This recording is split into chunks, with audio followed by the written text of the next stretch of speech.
యెహోవా నీ మీద ఉదయించుచున్నాడు, ఆయన మహిమ నీ మీద కనబడుచున్నది.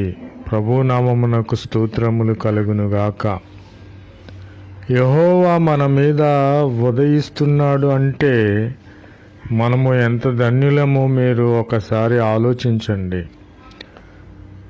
మోషే గారితో ప్రభు అయిన క్రీస్తు వారు 40 రాత్రులు 40 పగళ్ళు ఆహారం లేకనే మోషే గారు ప్రభు అయిన క్రీస్తు వారితో మాట్లాడినప్పుడు ప్రభు అయిన క్రీస్తు వారు మోషే మీద ఉదయించి ఉన్నాడు.